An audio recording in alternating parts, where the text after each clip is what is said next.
왜 쇠락하는가라는 제목으로 하나님 말씀 나누기를 원합니다.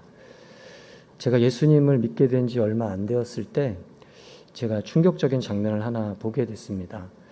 당시 제가 다니던 교회에서 저희 집으로 가는 길목에 고물상이 하나 있었습니다. 제법 큰 고물상이었기 때문에 대형 폐기물도 취급했던 곳이었습니다. 어느 날 교회에서 예배를 마치고 집으로 가는 중에 그 고물상 앞을 지나가게 됐습니다. 그런데 그 고물상 바닥 한가운데에 큰 간판 하나가 놓여 있는 걸 발견했습니다. 그 간판에는 빨간색 글씨로 이렇게 쓰여 있었습니다. 예루살렘 교회. 이게 20년 전 이야기인데 아직도 잊혀지지가 않습니다. 그만큼 충격적인 거죠. 저는 이 장면을 보면서 참 충격에 휩싸였습니다. 그리고 이 충격은 저에게 어떤 질문을 하게 만들었냐면, 교회도 이렇게 간판을 내릴 수 있는 건가? 교회도 이렇게 문을 닫을 수 있는 것인가? 이런 질문을 던지게 한 것이죠. 고물상에서 이 교회 간판을 보기 전까지 저의 대답은 아니라는 것이었어요. 교회는 하나님이 지켜주시는 곳이기에 간판을 내리는 일은 없을 것이고 문 닫을 일은 더더욱 없을 것이라는 걸 믿었던 것이죠. 그러나 이 고물상 한가운데 놓여있는 교회 간판은 저에게 다른 대답을 들려주는 것 같았습니다. 그것은 교회도 간판을 내릴 수 있다. 교회도 문을 닫을 수 있다. 라는 대답이었습니다.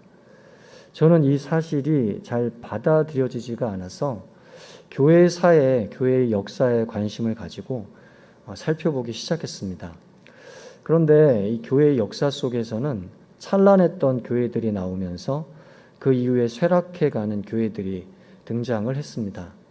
그래서 찬란했던 교회는 옛적 이야기가 됐고 지금은 과거의 유물과 박물관과 같이 되어버린 수많은 교회들이 등장을 했습니다. 이것은 세계사 속에서 등장했던 문명들이, 여러 문명들이 있잖아요.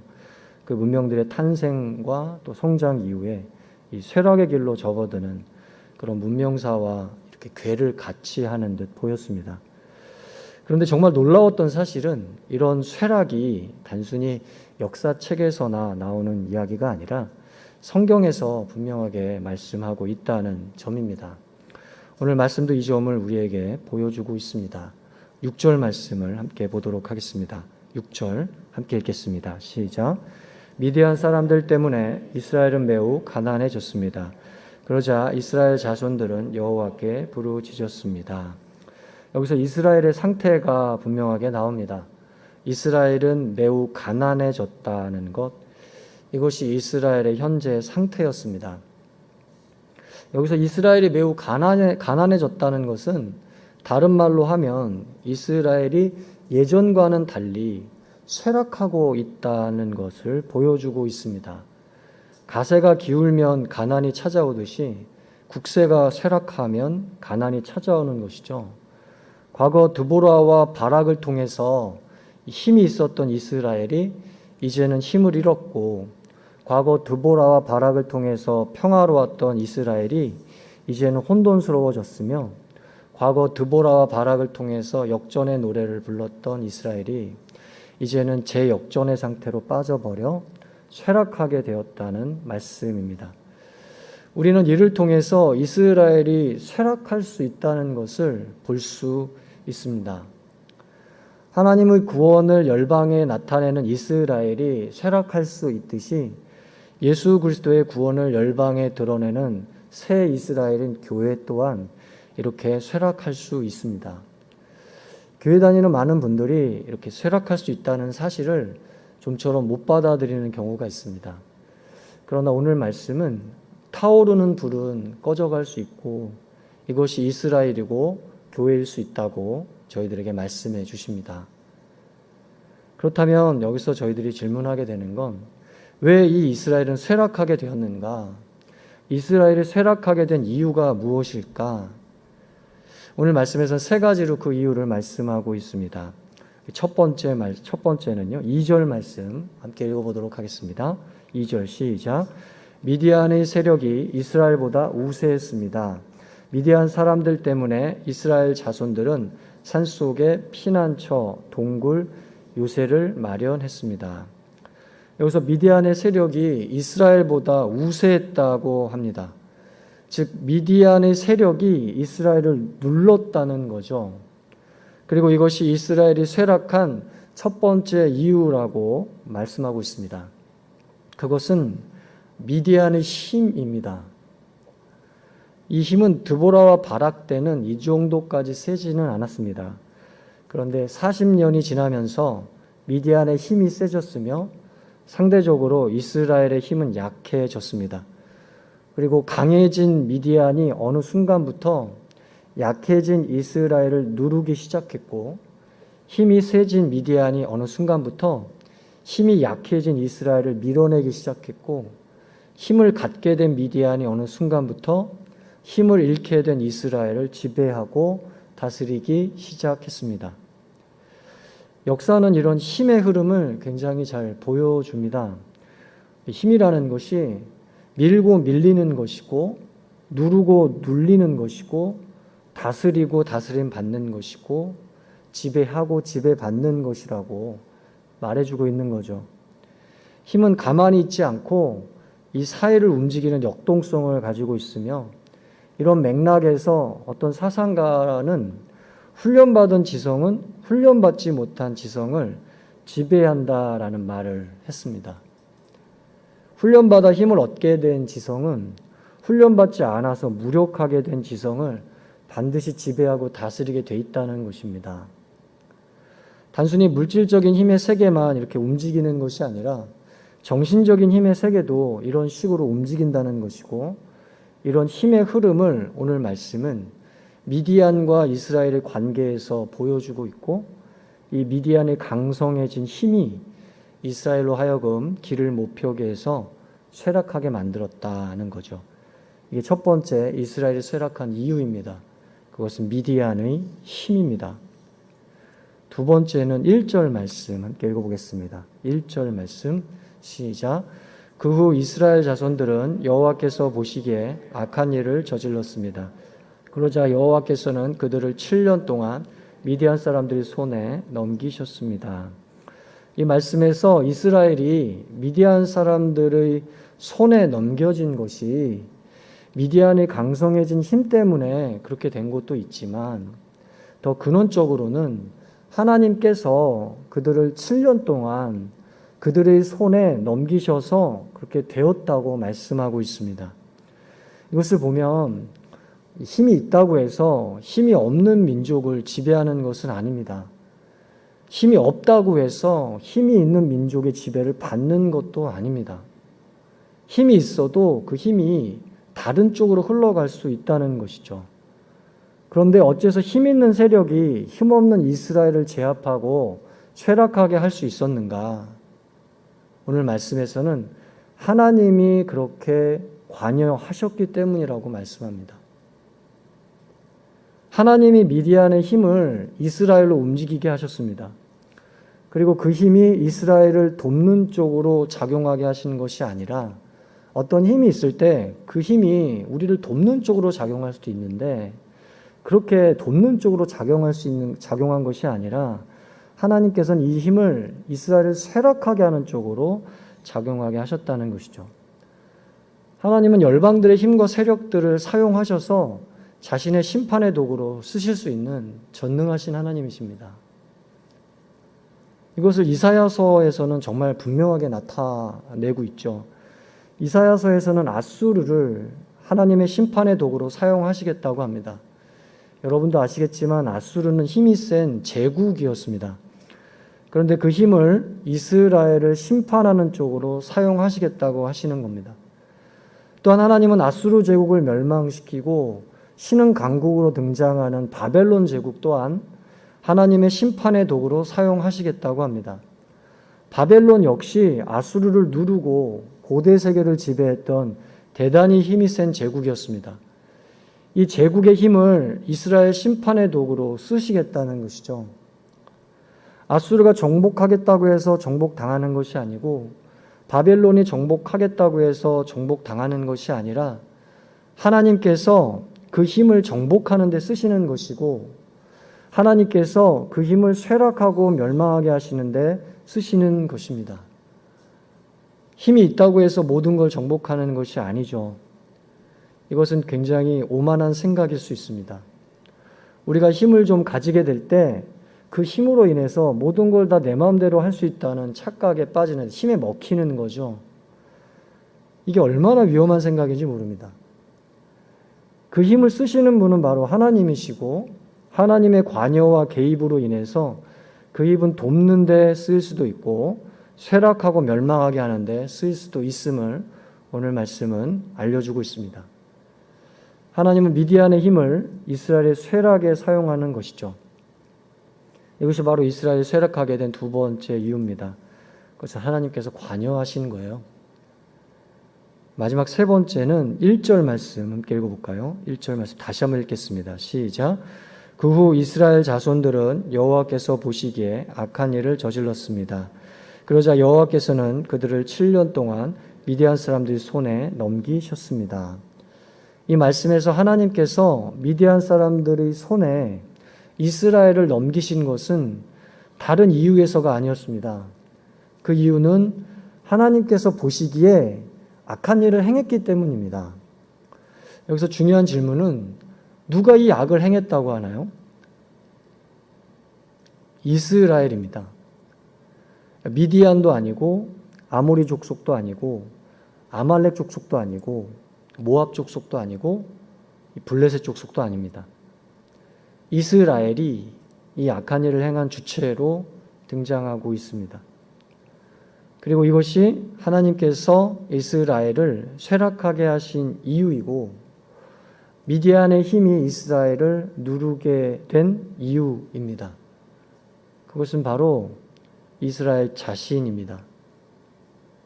쇠락의 이유가 다른 데 있는 것이 아니라 이스라엘 자신에게 있었다는 것이죠. 우리는 종종 이렇게 일이 잘 안 풀리는 이유를 찾을 때 자기만 빼고 찾는 경우가 참 많습니다.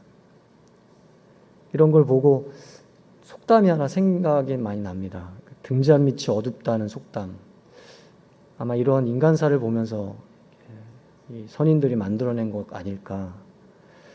일이 잘 안 풀리는 경우, 불이 꺼져가는 경우, 생명력을 잃어가는 경우는 대부분 다른데 그 이유가 있는 것이 아니라 그 일을 풀어가는 자기, 그 불을 타오르게 하는 자기, 그 생명력을 잃어가는 자기에게 있음에도 불구하고 자기만은 빼고 쇠락의 이유를 찾고 자기만은 빼고 안 되는 이유를 찾고 자기만은 빼고 꺼져가는 이유를 찾는 것이죠.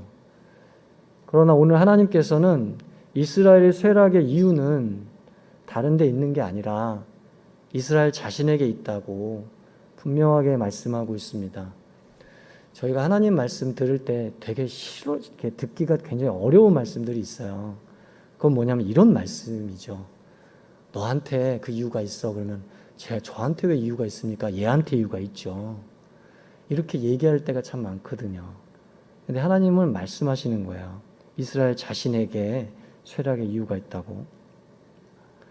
이렇게 이스라엘의 쇠락은 이유 없는 쇠락이 아니고 이유가 있는 쇠락이었고 그 이유는 첫째는 미디안의 힘이고 둘째는 그 힘이 쇠락으로 작용하도록 관여하신 하나님이시고 셋째는 하나님 보시기에 아닌 길을 걷는 이스라엘 자신에게 있었습니다. 그렇다면 이 쇠락의 길을 극복하는 길은 없는 걸까? 있습니다. 할렐루야죠. 출구가 있다는 것. 그리고 오늘 말씀은 그 길을 제시해 주고 있습니다.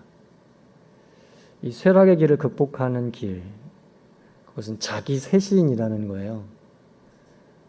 남 탓을 그만하고 시대 탓을 그만하고 우리 자기를 쇄신하는 길만이 이 쇠락을 극복하고 쇄신으로 나아가는 길인 것입니다. 그렇다면 자기 쇄신의 길은 어떤 길일까? 세 가지를 좀 살펴보겠습니다. 마지막 적용적인 메시지로 6절 말씀 함께 읽어볼까요? 6절 시작. 미디안 사람들 때문에 이스라엘은 매우 가난해졌습니다. 그러자 이스라엘 자손들은 여호와께 부르짖었습니다. 미디안 사람들로 인해 이스라엘이 쇠락해지자 이스라엘이 한 것이 있죠. 그것은 하나님께 부르짖었다는 겁니다. 이 말씀이 7절에 다시 나와요. 7절 말씀 다시 한번 읽어볼까요? 시작. 이스라엘 자손들이 미디안 사람들 때문에 여호와께 부르짖을 때, 여기서도 이스라엘은 미디안 사람들로 인해 하나님께 부르짖었다고 하죠. 이들은 미디안 사람들로 인해서 침묵하고 있었던 것도 아니고 다른 민족과 제국을 붙들고 살려달라는 것도 아니고 하나님께 입을 열어 도움을 구하는 기도를 드렸다는 것입니다. 즉 이스라엘은 자신의 쇠락을 통해서 기도의 시간과 기도의 자리로 나아갔다는 것, 이게 자기 쇄신의 첫 번째 길이었습니다. 저와 여러분도 이런 기도의 자리와 기도의 시간이 있기를 그리스도인으로 축복합니다. 그런데 우리가 우리 자신을 쇄신하는 것은 우리에게 달려있지 않고 이렇게 하나님께 달려있다고, 그래서 기도해야 된다고 얘기하지만 우리가 경험하는 기도는 무엇인가요? 쇠락할수록 기도가 쇠락해 간다는 거죠. 일이 안 풀릴수록 기도해도 소용없다는 믿음이 자꾸 자리를 잡죠. 기도하기보다는 우리는 안 돼를 말하고 우리는 이대로 망할 거야, 이런 상태를 바꿀 수는 없어 라고 말하면서 기도는 멀리하는 대신에 절망을 가까이 하게 되는 게 저희들이 경험하는 아마 기도인 것 같습니다. 키에르케고르라는 사람이 이런 걸 보고 회개와의 절교라고 부르고 은혜와의 절교라고 불렀더라고요. 한 인간의 절망이 깊어질수록 이 회개하기보다는 회개와 절교하게 되고요. 쇠락이 깊어질수록 은혜 받는데 열심히 일하기보다는 은혜와 절교하게 된다는 거죠. 그래서 이렇게 쇠락 속에서 절망하는 인간은 회개라는 일체의 것을 공허하고 무의미하게 만들어버리고 은혜라는 일체의 것을 공허하고 무의미하게 만들어버려서 죄를 더욱 부추기고 악을 더욱 부추겨서 더욱 악해지게 되고 더욱 쇠락하게 되어서 결국은 그 악과 죄에 의해서 다시는 일어설 수 없는 멸망에 이르게 된다는 것입니다.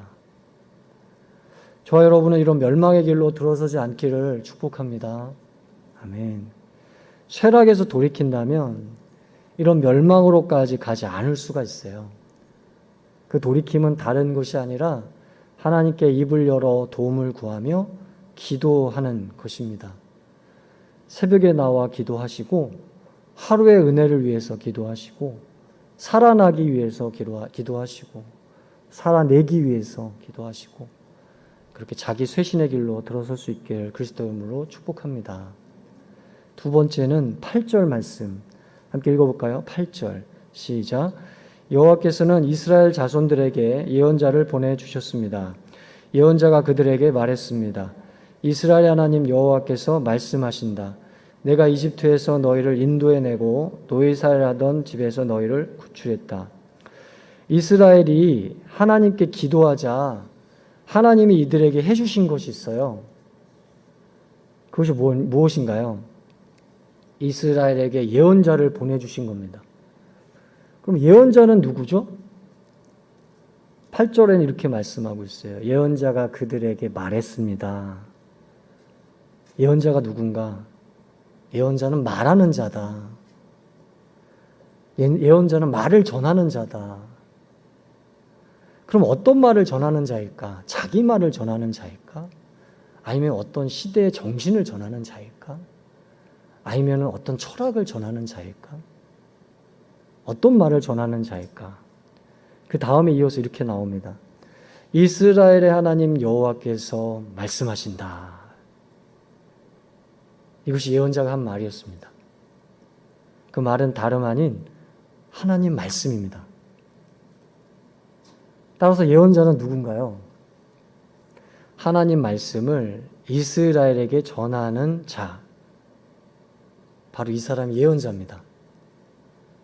하나님 말씀을 다른 민족에게 세상 여러 나라에게 전하기 이전에 쇠락하여 무너지고 힘이 빠져 생명력을 잃어버리는 자신의 백성들에게 전하는 자. 그래서 어떤 다른 민족이나 다른 사람들 전에 하나님의 백성들이 그 말씀을 듣고 쇠락에서부터 쇄신의 길로 들어서며 무기력한 길에서 생명력 있는 길로 들어서며 죄악의 길에서 회개와 은혜의 길로 들어서도록 보냄받은 자. 바로 이 자가 예언자라는 것이죠. 구약의 예언자들을 보시면요. 이들은 우리가 말하는 무속인이 아니었습니다. 이들이 이들일 수 있었던 것은, 이사야가 이사야일 수 있었던 것은, 예레미야가 예레미야일 수 있었던 것은, 다니엘이 다니엘일 수 있었던 것, 에스겔이 에스겔일 수 있었던 것은 다른 게 아니라 코아마르 야훼, 야훼께서 말씀하신다. 바로 이 한마디에 달려 있었다는 거죠. 이들은 철저히 하나님의 말씀이라는 중심을 가지고 이스라엘에게 말했다는 것이고, 바로 이 예언자가 지금 쇠락해진 이스라엘에게 보냄받아 하나님의 말씀을 전하고 있다는 겁니다. 바로 이것이 자기 쇄신의 두 번째 길이라는 거예요. 그것은 하나님 말씀입니다. 하나님 말씀으로 전하게 되면 그 말씀을 들은 사람을, 그 말씀이 들려진 교회를 반드시 쇄신하게 돼 있고 반드시 새롭게 하게 돼 있다 이 말이죠.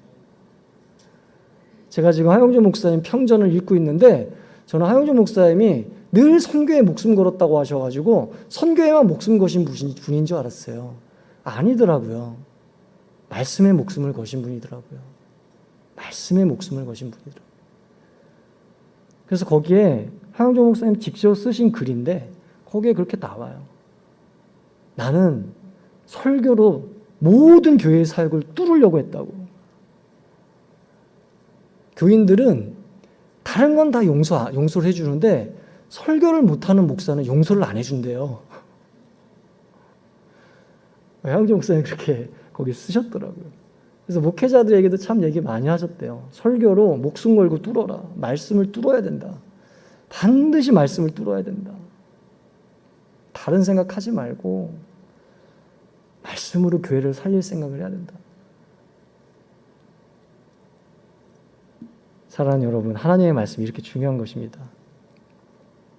이 하나님의 말씀으로 쇠락의 시기 속에서 자기 쇄신의 길로 걸어갈 수 있는 저희 모두가 되기를 그리스도 이름으로 축복합니다.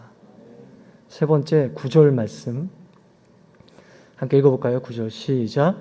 내가 이집트 사람들의 손과 너희를 억압하는 사람 모두의 손에서 너희를 구원해냈으며 너희 앞에서 그들을 쫓아내고 그 땅을 너희에게 주었다. 여기서 하나님은 이스라엘에게 출애굽 이야기를 하십니다. 하나님이 이집트 사람들의 손과 이스라엘을 억압하는 사람의 손에서 이스라엘을 구원해냈다는 것이죠. 그리고 이스라엘 앞에서 그들을 쫓아냈고 약속하신 땅을 이스라엘에게 주었다고 하십니다. 여기서 질문은 시제입니다. 언제 일어났다고 하는 거예요? 과거죠. 어제이고 이전입니다. 과거에 하나님이 이스라엘을 이끌어 이집트로부터 해방시켰고, 과거에 그들의 손으로부터 구원해 주셨고, 과거에 그들을 쫓아내셨고, 과거에 약속하신 땅을 이스라엘에게 주었다는 겁니다.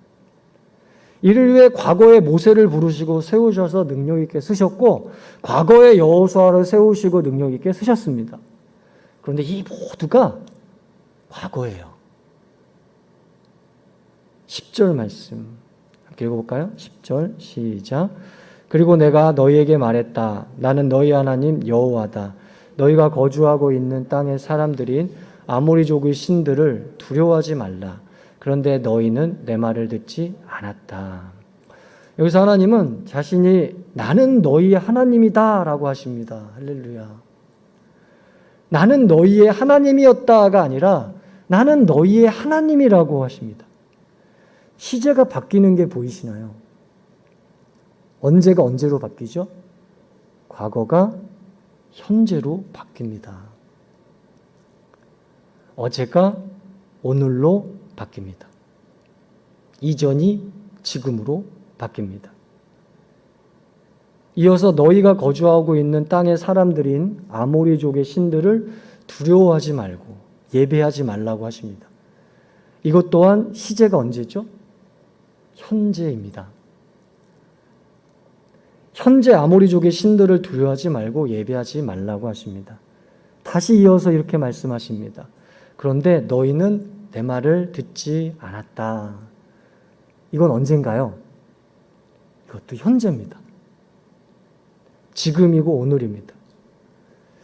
너희의 오늘은 하나님 말씀을 듣는 오늘이 아니라 하나님 말씀을 듣지 않는 오늘이고, 너희의 오늘은 하나님 말씀을 따르는 오늘이 아니라 따르지 않는 오늘이고, 너희의 오늘은 하나님 말씀을 소중히 여기는 오늘이 아니라 소홀히 여기는 오늘이고, 너희의 오늘은 하나님 말씀을 중심에 두는 오늘이 아니라 주변으로 밀어냈으며, 너희의 오늘은 그렇게 과거의 모세의 영광에 취해서, 여호수아의 영광에 취해서, 드보라와 바락의 영광에 취해서 오늘을 잃어버린 채 과거에 매여 있고, 여호와 신앙을 과거의 추억팔이로 만들었고, 지금도 살아계신 하나님을 과거의 하나님으로 치부하고 있으며, 하나님의 아브라함과 하나님의 이삭과 하나님의 야곱을 말하며 너희 자신은 하나님의 택하신 백성이요 다른 족속들과는 다르다고 자부하면서 하나님과 가까운 척하지만 정작 실상은 아브라함의 하나님이요 이삭의 하나님이요 야곱의 하나님과는 누구보다 멀어져 있어서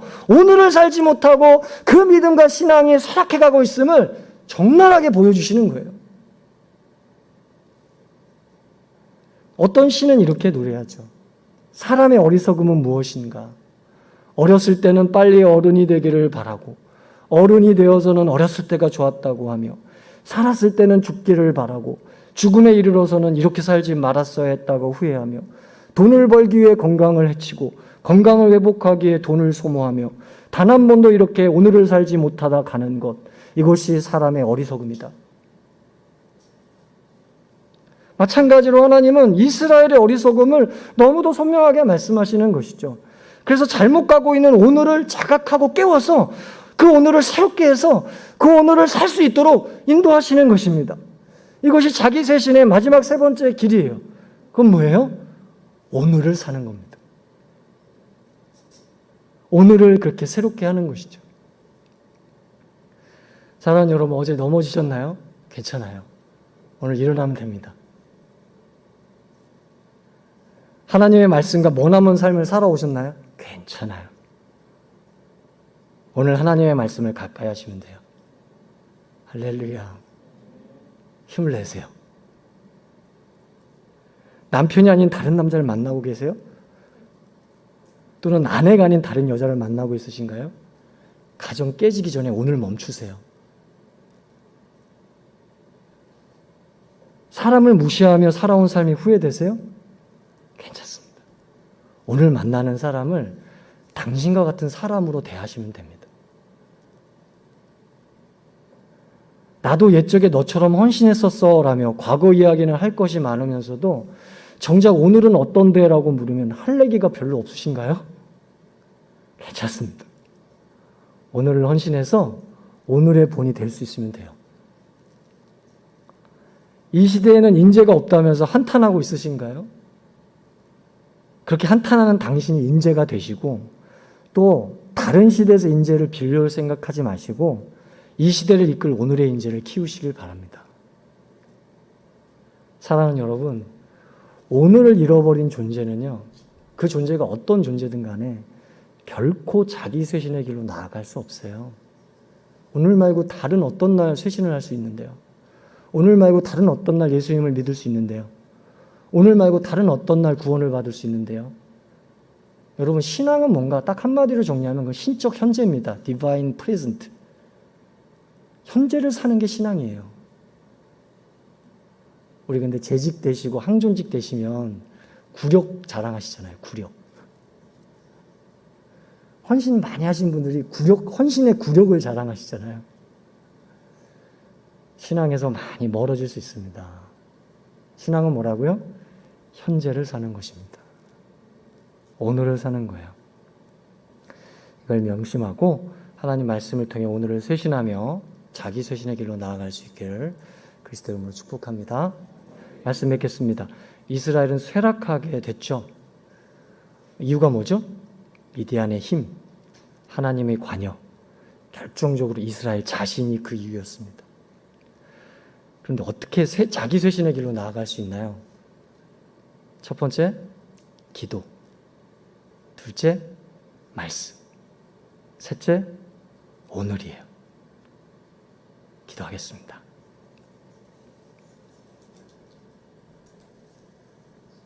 사랑하는 하나님, 쇠락의 길에서 자기 쇄신의 길로 나아가도록 저희들이 입을 열어 기도하게 하시고 귀를 열어 말씀을 듣게 해주시고 그래서 오늘을 일어서고 살아가게 해 주옵소서. 예수님 이름으로 기도합니다. 아멘.